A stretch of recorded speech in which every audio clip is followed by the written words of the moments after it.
Hello दोस्तों, हमारे mini blog में आपका स्वागत है। बिहार की जनता इन बातों पर खास ध्यान दे। पूरे बिहार में भारतीय अंतर जल मार्ग प्राधिकरण के द्वारा नेशनल वाटर वे वन में विकास का कार्यक्रम चल रहा है और जहाज का भी मूवमेंट देखने को मिलेंगे। पूरे बिहार वासियों को जल का सुविधा और टूरिज़्म का भी व्यवस्था मिलेंगे।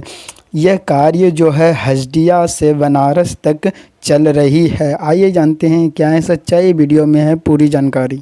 हाँ, भारतीय अंतर्देशीय जल मार्ग प्राधिकरण के द्वारा नेशनल वाटरवे वन जो हल्दिया से बनारस तक का डिक्लेयर किया गया है और इसमें विकास का कार्य चल रहा है और जहाज़ का मूवमेंट भी काफ़ी गति पकड़ रहा है। उसी के संबंध में कहीं कहीं जो अवरोध है, मतलब सिल्टेशन हो जाता है फ्लड में और जहाज़ को चलने में, उसी से संबंध में कि कोई जहाज़ को असुविधा नहीं हो, 12 महीना जहाज़ आसानी से निकलते रहे और माल का ढुलाई भी होते रहे। और टूरिज्म का भी विकास के लिए जो है प्रपोजल है जिला अधिकारी का और बिहार सरकार का भी, तो उस संबंध में भारत सरकार के लिए प्रपोजल बना करके भेजनी है। और भागलपुर के लिए बहुत बड़ी सौगात है कि ये 3 बड़े बड़े प्रोजेक्ट्स भागलपुर को मिला है।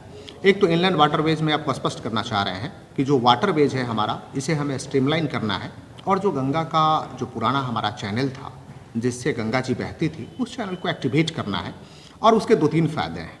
पहला फ़ायदा तो कि पूरे भागलपुर वासियों को सालों भर पानी की कभी समस्या नहीं होगी। खास करके गर्मी में जो पीने के पानी की समस्या होती थी, गंगा जी बगल से बहेंगी तो उनको पीने की पानी की समस्या कभी नहीं होगी। दूसरा फ़ायदा कि जो इस्माइलपुर बिंटोली कभी हमारा कटता है, कभी ममलखा कटता है, वो चैनल का जो रूट है उस रूट में डेविएशन के कारण से है। और ये इनलैंड वाटरवेज की ड्यूटी है कि यदि चैनल जो उनके शिप के मूवमेंट में जो चैनल्स हैं उनको वो रीएक्टिवेट करें, और ड्रेजिंग का काम कर रहे हैं। और आम जनता ने भी इसे सराहा है, यहाँ की जनता ने सराहा है, क्योंकि उस चैनल के एक्टिवेट होने से सभी लोगों को पानी मिलेगा। तीसरा कि आपको स्पष्ट कर दें कि टूरिज्म से भी प्रोजेक्ट सैंक्शन हुआ है। यदि चैनल एक्टिवेट होता है तो बुरानाथ टेम्पल तक दर्शन है और आज शहर का दर्शन है, सिल्क सीट का जो हमारा मार्केटिंग है, इस पे काफ़ी पॉजिटिव इम्पैक्ट उसका पड़ेगा। उसके बाद बराड़ी घाट की सुंदरता है, इसको देखने का, गंगा आरती है, इसके बाद कहलगांव तक जाने का जो शिप से मूवमेंट होगा, टूरिज़्म का प्रोस्पेक्ट बढ़ेगा, लोगों को मनोरंजन का जो साधन बढ़ेगा, ये बहुत बड़ी देन होगी।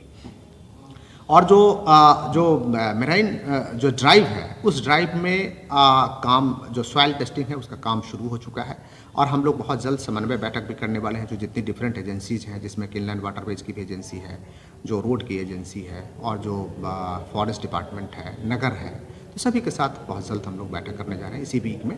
तो जो भी इशूज़ होगा उसको हम लोग रिजॉल्व करेंगे। ग्रीनफील्ड एयरपोर्ट के लिए जो राशि सैंक्शन हो चुका है, हम लोग ग्राउंड लेवल पे जितने जो प्राइमरी वर्क्स हैं उस प्राइमरी वर्क्स पे हम लोगों ने फोकस किया। पहचान हम लोग एक एक खेसरा, एक एक ज़मीन की पहचान कर रहे हैं और शीघ्रातिशीघ्र डे नाइट मेरी टीम काम कर रही है। जैसे ही पेपर तैयार होता है तो हम लोग मूवमेंट में है पेपर को आगे मूव करके लैंड एक्विजिशन करा करके और उस पर एयरपोर्ट जो बनाना है उसकी दिशा में काम कर रहे हैं। एआई ने कुछ रिपोर्ट भी मांगा आप लोगों से? बिल्कुल रिपोर्ट है, कुछ चीज़ें गोपनीय हैं तो हम लोग उसको भेज रहे हैं।